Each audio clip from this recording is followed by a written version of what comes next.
حضرت عبداللہ ابن مبارک کے زمانے میں ان کا خادم تھا، حضرت روزانہ اس کو 1 دینار یا درہم دیا کرتے تھے۔ وہ کہتا کہ بھئی اس طرح کا واقعہ ہے کہ وہ کہتا میں 1 نہیں لوں گا، آدھے لوں گا۔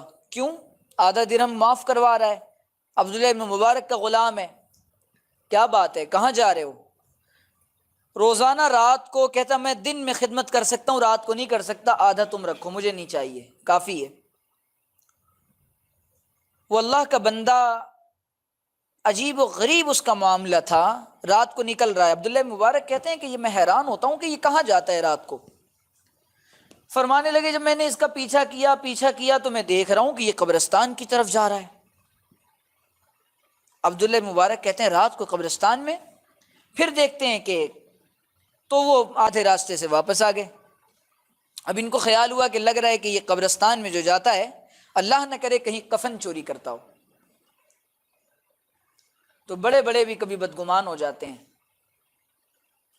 تو عبداللہ مبارک رحمۃ اللہ علیہ کہتے ہیں نہیں ایسے کام نہیں چلے گا، مجھے دوبارہ جانا پڑے گا۔ پھر دوسرے دن آگے بڑھے تو دیکھا کہ قبر میں وہ اترا ہے بندہ، اور قبر میں اترنے کے بعد وہ قبر بالکل خالی پڑی ہوئی ہے، اور اترنے کے بعد اتنی جگہ اس کے اندر ہے، وہ قبر میں جا کر نماز بھی پڑھ رہا ہے، اور قبر میں جانے کے بعد دیر تک لیٹا ہوا ہے، اور اس کے بعد اٹھ کر بیٹھ کر اپنے اللہ سے آنسو بھی بہا رہا ہے، اور آسمان کی طرف سے اس کی طرف ایک نور آ رہا ہے، اور نور آنے کے بعد اس زمانے میں بھول رہا ہوں، واقعہ یوں ہے کہ وہ عبداللہ اس زمانے میں یہ ہوتا تھا کہ اگر تم رات کو خدمت نہیں کرو گے تو ہم کو رات کو تم جو کام کرو گے تم میرے غلام ہو، اس کا آدھا مشاہرہ تم مجھے دو گے، واقعہ یوں ہے۔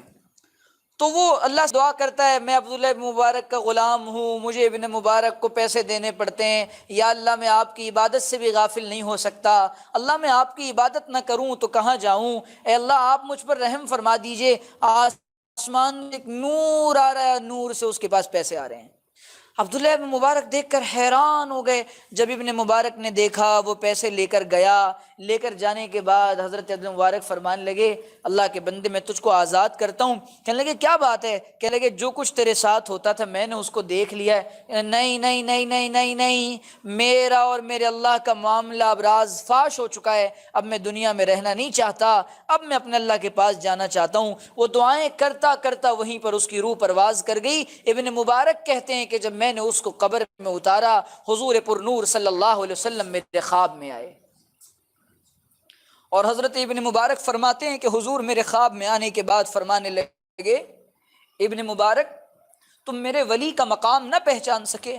حضرت عبداللہ کہتے ہیں فرمانے لگے کہ میں اس کے توسط سے دعائیں کرنے لگا یا اللہ تیرا مقبول بندہ تیرے پاس پہنچا ہے، تو ابن مبارک کو بھی قبول فرما لے۔